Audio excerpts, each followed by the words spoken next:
Hello, मेरा नाम है नीतू कुमार और आप देख रहे हैं E24 का यूट्यूब चैनल और फेसबुक पेज। आज मैं बात करूंगी संजीव कुमार की। जी हाँ, 6 नवंबर को उनकी पुण्यतिथि होती है और संजीव कुमार वो एक्टर थे जो 47 साल की उम्र में ही दुनिया से चल बसे।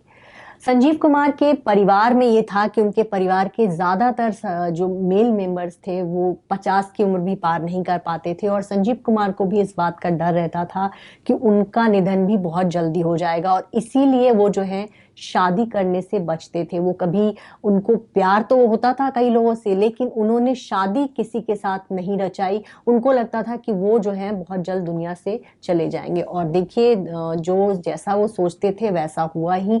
47 साल की उम्र में वो हार्ट अटैक के शिकार हुए और उसके बाद जो है उनका निधन हो गया। कुछ उनके निधन के 6 महीने पहले उनके भाई नकुल का भी निधन हो गया था। तो जो उनके परिवार में जो जो 50 से कम उम्र के लोगों के निधन की जो बातें थी वो संजीव कुमार के साथ भी हुआ। संजीव कुमार का जो कह सकते हैं, उनको हेमा मालिनी से बहुत प्यार था। वो चाहते थे कि हेमा मालिनी से उनकी शादी हो और इसके लिए उन्होंने बहुत कोशिश भी की, लेकिन बीच में धर्मेंद्र और जितेंद्र आ गए। जितेंद्र यूं आ गए कि उन्होंने सोचा था कि जितेंद्र के जरिए जो है वो हेमा तक अपनी बात पहुंचाएंगे, लेकिन जब जितेंद्र हेमा से मिलने पहुंचे तो उन्हें लगा कि क्यों ना वो अपनी प्रेम कहानी हेमा के साथ शुरू कर दे। उस दौरान जितेंद्र जो है हेमा मालिनी के साथ एक फिल्म कर रहे थे और हेमा की खूबसूरती पे वो खुद फिसल गए और संजीव कुमार की जो दिल की बात है वो उन्होंने हेमा तक पहुंचाई ही नहीं। लेकिन जितेंद्र भी सफल नहीं हो पाए क्योंकि हेमा जो है वो धर्मेंद्र पे फिदा थी और धर्मेंद्र ने जो है किसी तरह से जितेंद्र और हेमा मालिनी की शादी नहीं होने दी और संजीव कुमार तो अपने दिल की बात कभी कह ही नहीं पाए।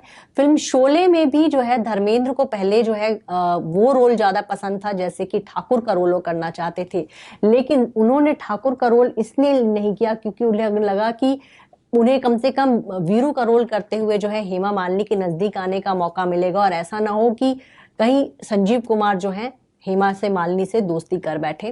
तो ये एक प्रेम कहानी थी और ऐसा नहीं कि हेमा मालिनी ही उनकी लाइफ में थी। इसके अलावा सुलक्षणा पंडित से भी संजीव कुमार का नाम जुड़ा था। संजीव कुमार और सुलक्षणा पंडित ने कई सारी फिल्में साथ में की थी और सुलक्षणा पंडित जो है उनको पसंद करती थी, वो उनसे शादी करना चाहती थी, लेकिन संजीव कुमार को यह डर था कि बहुत कम उम्र में उनकी निधन हो सकती है और वो जो है शादी के बंधन में नहीं बंधना चाहते थे और इससे सुलक्षणा पंडित को बहुत सदमा लगा था। उन्होंने उनसे शादी करने से साफ इनकार कर दिया था। दोनों के बीच प्रेम संबंध तो थे, लेकिन उन्होंने इसको शादी का नाम नहीं दिया था, जिससे सुलक्षणा पंडित को बहुत दुख पहुंचा था। और उसके बाद जब संजीव कुमार का निधन हुआ, उसके बाद सुलक्षणा पंडित को उनके निधन की खबर सुनकर वो गिर पड़ी थी और उसके बाद वो बुरी तरह से बीमार पड़ गई और आज भी सुलक्षणा पंडित जो है कहा जाता है कि पूरी तरह से स्वस्थ नहीं है और अपनी बहन विजेता पंडित के साथ वो रहती हैं।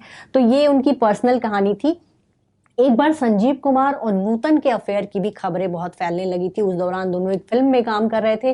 नूतन की शादी हो चुकी थी और नूतन को ये लगने लगा था कि संजीव कुमार जो है वो ये खबरें सबके बीच फैला रहे हैं कि उनके और नूतन के बीच कुछ चल रहा है और उन्होंने सरेआम फिल्म के सेट पर सबके सामने उनको थप्पड़ मार दिया था और संजीव कुमार को ये बात बहुत बुरी लगी थी और वहीं नूतन को लग रहा था कि उनकी मैरिज लाइफ पे जो है इन सब खबरों का असर पड़ रहा है और इसलिए उन्होंने संजीव को थप्पड़ रिसीव कर दिया था। लेकिन संजीव कुमार चुप रह गए, उन्होंने ज्यादा कुछ नहीं बोला। अब हम संजीव कुमार के फिल्मों की बात करें तो बहुत सी ऐसी फिल्में हैं जिसकी बदौलत जो है उनको अवार्ड्स मिले, उनको बहुत नाम मिला। आप उनकी फिल्म आंधी का जिक्र कर सकते हैं। आंधी एक ऐसी फिल्म थी जो बहुत हिट रही थी, पसंद की गई थी और इस फिल्म के लिए उनको फिल्म फेयर का बेस्ट एक्टर अवार्ड मिला था।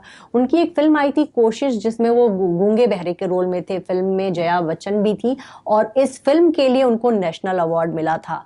आपको बताएं 1960 में उनकी फिल्म जो है हम हिंदुस्तानी से उनका बॉलीवुड में करियर शुरू हुआ था और राजा और रंक जो फिल्म है इसके जरिए जो है बॉलीवुड, ये हिट फिल्म हुई थी और इसके जरिए बॉलीवुड में उनके पांव जम गए थे और फिर उन्होंने बहुत सारी फिल्में की, मल्टी स्टारर फिल्में की और हर तरह के रोल किए। कभी वो अमिताभ बच्चन के दोस्त के रोल में होते थे तो कभी किसी फिल्म में उनके पिता के रोल में हो जाते थे, कभी वो जया बच्चन के पिता के रोल में होते थे तो कभी किसी फिल्म में उनके प्रेमी के रोल में होते थे। तो हर तरह के रोल उन्होंने किए और हर तरह की भूमिकाओं को चुनौतीपूर्ण ढंग से निभाया और एक दिग्गज एक्टर्स के तौर पर हमेशा अपनी जगह बनाए रखी।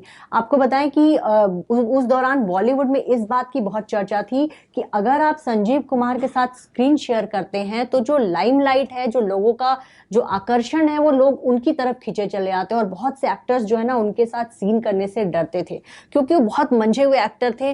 और कहा जाता है फिल्म विधाता के दौरान जो है दिलीप कुमार का भी कहते हैं कि वो जो खुद इतने बड़े ट्रेजेडी किंग, वो उनके साथ स्क्रीन शेयर करने से बच रहे थे कि जो लाइमलाइट है या जो कह सकते हैं कि दो एक्टर जब एक स्क्रीन पे पर्दे पर आते हैं तो लोगों का जो है ध्यान ऐसा ना हो कि वो खींच ले। तो इस तरह के एक्टर थे जिनकी एक्टिंग को लोग बहुत पसंद करते थे, जो बहुत धीमी आवाज में डायलॉग बोलते थे और जो बात भी बोलते थे बिल्कुल असर करती थी दिलों तक। तो बहुत सारी रोमांटिक फिल्मों में भी उन्होंने काम किया, सोशल फिल्में उन्होंने बहुत सारी की, गुलजार के साथ उन्होंने बहुत सारी फिल्में की। और संजीव कुमार वो नाम है जो भले ही आज वो हमारे बीच नहीं है, लेकिन उनकी फिल्में, उनकी बातें, उनकी फिल्मों के वो बहुत ही खूबसूरत गाने जो है हमेशा हमारे जहन में बनी रहेंगी। अगर आपको हमारा ये वीडियो पसंद आया हो तो इसे लाइक और शेयर जरूर करें और हाँ, हमें सब्सक्राइब और फॉलो करना ना भूलें ताकि आप एंटरटेनमेंट की कोई भी खबर मिस ना करें, चाहे बॉलीवुड और टीवी से जुड़ी बिग न्यूज हो या स्टार्स का लाइफस्टाइल, बी टाउन की कोई पार्टी हो या सेलिब्रिटीज की डेटिंग, फिल्म और टीवी इंडस्ट्री की गॉसिप हो या कंट्रोवर्सीज, हर वीडियो मिलेगा E24 पर। तो फिर धमाकेदार एंटरटेनमेंट के लिए जुड़े रहिए हमारे साथ और देखते रहिए E24।